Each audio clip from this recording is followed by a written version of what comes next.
O Felite foi um marco na minha vida, claramente dividindo a minha trajetória num antes e um depois desse projeto. Eu participei dos 4 primeiros eventos, depois atuei como monitor em algumas edições, mas sempre me mantive próximo ao projeto. O Felite abriu as portas, ou melhor, as páginas da literatura e da comunicação para mim.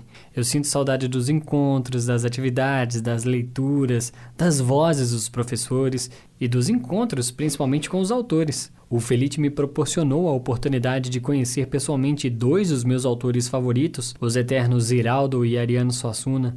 Além disso, o projeto me apresentou a muitos amigos e pessoas incríveis. Foi graças ao Felite que eu decidi cursar Ciências Sociais e essa introdução ao mundo dos livros me ajudou muito. Agora, no jornalismo, eu tenho absoluta certeza de que a semente da comunicação foi plantada ali. Muito obrigado, Felite.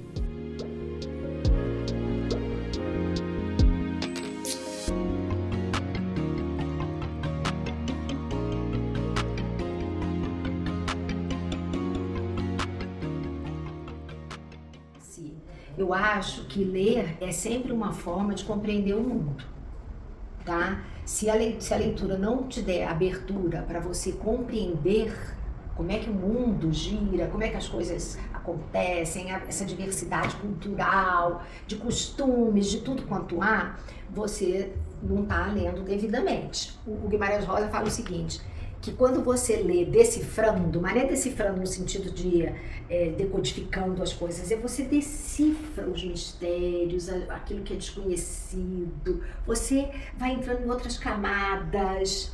Isso é uma questão de sobrevivência, ele fala. Se o professor sentir que ler para ele é uma questão de sobrevivência, ele não pode viver sem aquilo. É igual comer, dormir. Né? São coisas da sobrevivência. Se ele perceber isso, não tem como ele não contagiar o outro, não tem como ele não seduzir. Pensando, quando a gente está trabalhando com os meninos, né, é uma coisa muito de professor que às vezes acontece isso, de chegar e passar conhecimento, e esquecer que ele já vem.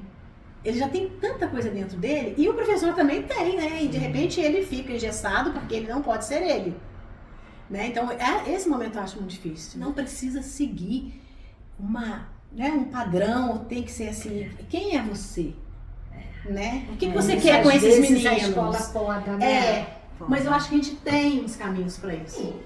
Como que você vai fazer uma coisa bem feita ou passar para o outro se você não tem experiência mesmo daquilo, de ouvir, de escrever, de cortar, de furar, de tocar. Então, os nossos sentidos, eles ficam meio bloqueados. A gente exercita muito pouco, gente, os sentidos.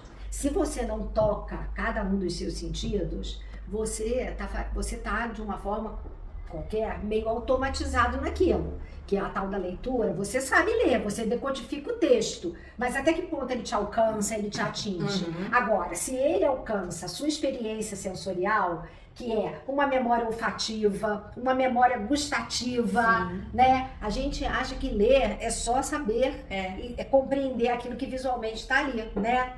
Que você tenha esse domínio visual. Mas e o resto do corpo? O seu corpo está junto. Por isso que eu acho que a experiência sensorial, em outras áreas, ela é fundamental. Por quê? Porque você cria uma experimentação. Professor, se você não tem o prazer de ler, trate de aprender o prazer de ler, tentar adquirir, né, essa propriedade de leitura, uma coisa prazerosa. Porque a escola quer muito formar leitores, mas formar o mecânico, o leitor. A decodificação. Porque cobra, avaliação. Gente, vou ler esse livro, fazer uma ficha de leitura depois, avaliativo, pronto, acabou. O prazer. E tem a coisa também, isso é uma coisa deleite, uma coisa assim, natural. Era uma vez um menino maluquinho. Ele tinha um olho maior do que a barriga. Tinha fogo no rabo, tinha vento nos pés. Na turma em que ele andava, ele era o menorzinho, o mais espertinho, o mais bonitinho, o mais alegrinho, o mais maluquinho. E como todo mundo, o menino maluquinho cresceu. Cresceu e virou um cara legal. Aliás, virou o cara mais legal do mundo. mas um cara legal mesmo. E foi aí que todo mundo descobriu que ele não tinha sido um menino maluquinho.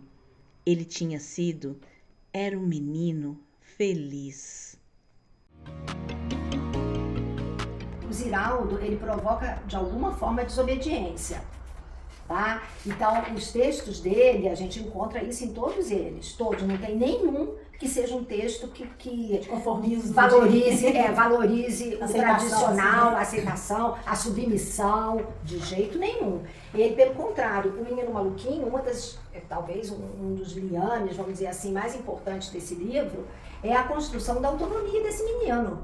Esse menino, ele sai de um lugar que poderia ter sido dado a ele, para ele descobrir o mundo, para ele descobrir as relações entre as pessoas, para ele ser menino.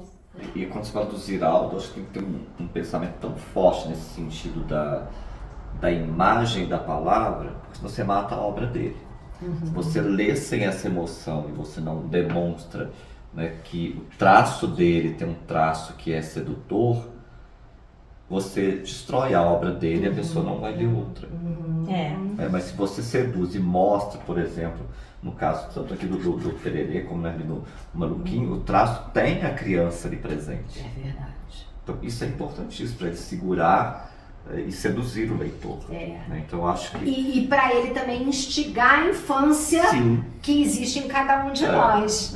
Né? Porque o professor, ele tem que trazer essa infância. E como você sempre disse, a literatura infantil é também para criança. Também para Se criança. o adulto não se apropria dela, ele também não seduz a criança. Você determinou para você, né, que hoje você vai fazer tais coisas. Você chega na sala de aula com aquilo ali e o menino está, né, em outra coisa, completamente diferente, que aconteceu na rua dele ou que está ali na própria sala, né? Ainda mais com um menino mais livre, digamos assim, ele vai ficar olhando a borboleta, ele vai embora. Então, assim, é esse momento de você... Vou parar aqui e aproveitar o que eu consigo ensinar com essa coisa que está chegando agora. Que é uma... A gente precisa perceber isso também, porque senão você fica só uma pessoa ali ditadora e o outro não existe.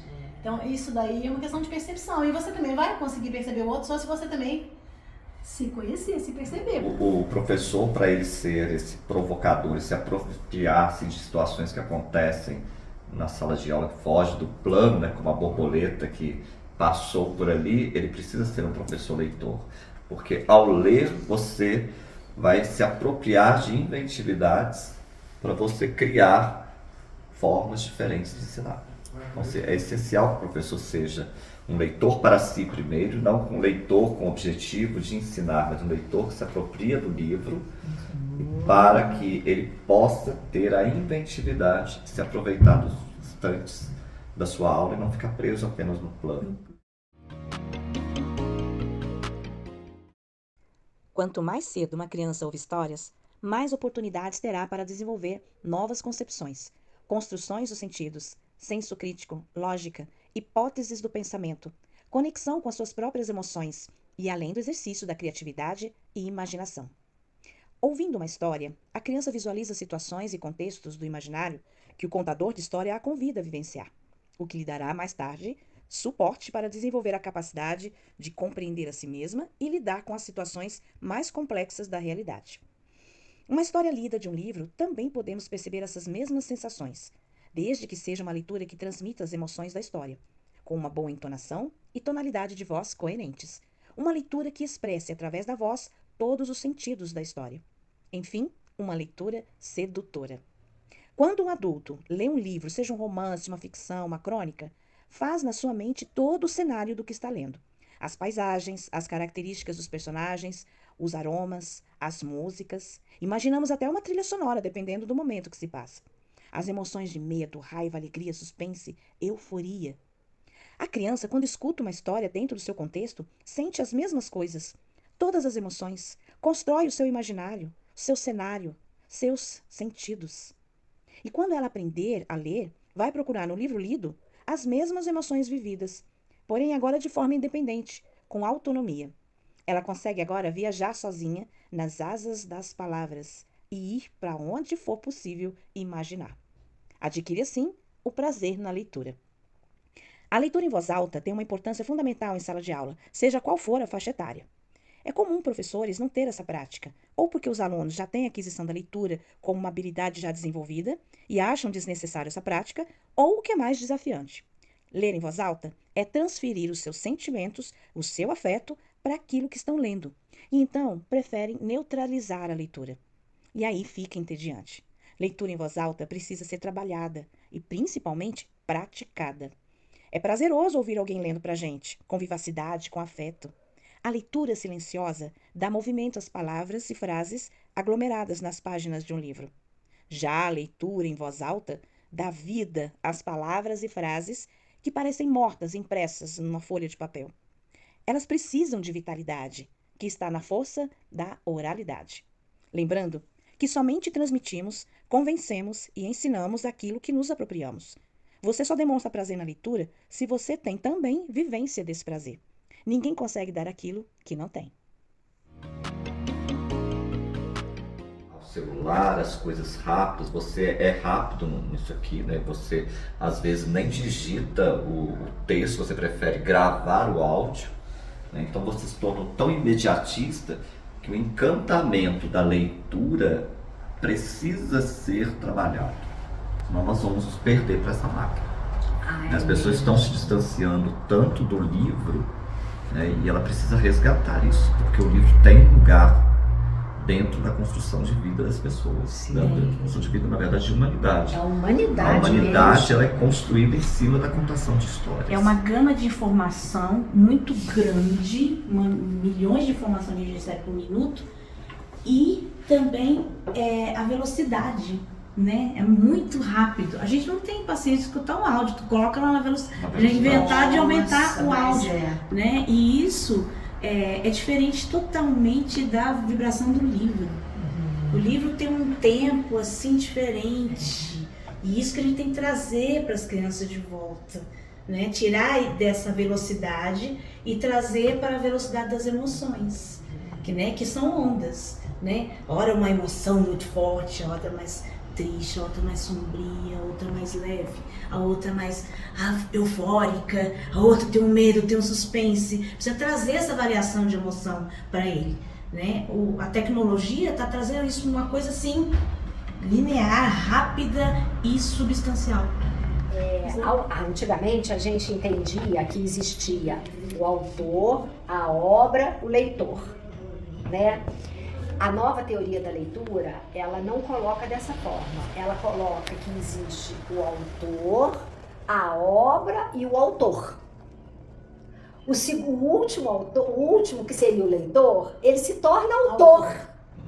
Porque a maneira como ele recebe aquilo e age sobre aquilo, dá autoria a ele.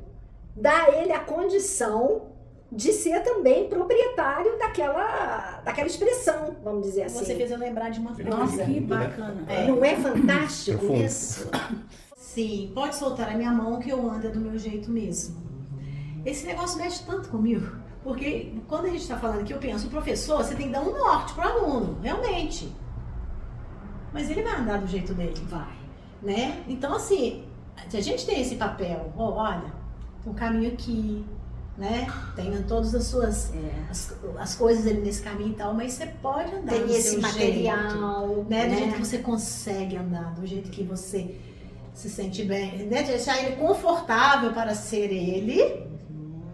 Então, assim, de uma certa forma, o professor, que às vezes quer conduzir mais, ele consegue fazer isso sem sofrimento, com prazer.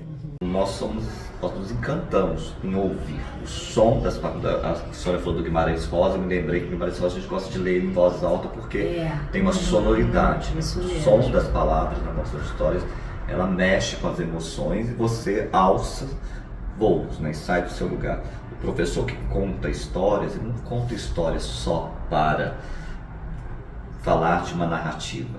Ele pode contar história na hora que ele está ensinando matemática. Ao explicar algo da matemática, ele pode fazer um processo como se ele estivesse contando uma história, porque o aluno vai se encantar com aquilo e vai entender. Ele não está usando a literatura para ensinar, não. Ele está sendo contador de histórias na conversa. Quando a gente se encontra com alguém, a gente não conta um caos, aqui como a gente diz em Minas, conta um caos. Quando a gente conta, as pessoas param e ficam nos ouvindo, né? Ficam vidradas, né? Então a gente precisa ser contador de histórias em tudo na nossa vida. Em quaisquer situações, a gente tem que contar histórias para encantar, seja na leitura ou não. Eu acho que uma das coisas mais lindas que a gente faz no Felite é isso, não tem como separar, né? O corpo, as coisas, né? Se eu vou contar uma história para a Sônia, ela recebe a história, assim, vai interferir na hora que eu tô contando, como que ela vai receber essa história e vice-versa. É um caminho que não é de uma pessoa só, nem nada. Eu acho que isso assim não tem, por isso que eu gosto muito desse trabalho de sinestesia, porque você sente, você percebe, você sente quem gosta, quem não gosta. Alguns poucos anos depois de passar por escolas de uma centena de cidades deste país, foi apresentado às crianças de São João del Rei. Lembro-me que não acreditei na qualidade dos textos infantis que me foram apresentados numa das escolas da cidade. Chamei cada um dos autores para que me provassem que os textos pertenciam a eles. De verdade, pertenciam. Pouca gente na cidade soube do meu espanto. Agora, eis-me aqui de volta. Desta vez, minha alegria é ainda maior. Os professores de São João continuam acreditando que temos que transformar o Brasil num país de leitores e fazem dessa crença ação. Convocam então suas crianças para a grande aventura da escrita. Escrevam uma história maluca. Grande convocação. A ideia de maluquice é deixar a imaginação voar. Maluquice, no português que se fala no Brasil, não é loucura. E inho não é pequeno. Maluquice é inquietação. Inho é ternura. Eis-me aqui, pois numa festa maluquinha. Grande felicidade é a minha, que assisto esta festa na cidade onde tantas vezes tenho voltado para sabê-la de reis e presidentes e por admirar muitos mineiros que nasceram aqui e dos quais Minas e o Brasil se orgulham. Parabéns aos criadores desse projeto, parabéns às crianças e aos jovens de São João que transformaram essa bela aventura em um acontecimento real. Não estivéssemos em uma cidade del rei. Seria bem que todas as cidades do Brasil tomassem conhecimento dessa história, pois ao final deste século a gente iria realizar a profecia que prometeu-nos a glória de sermos a grande nação do terceiro milênio. Está escrito, São João del Rei está ajudando a escrever essa história. Ziraldo.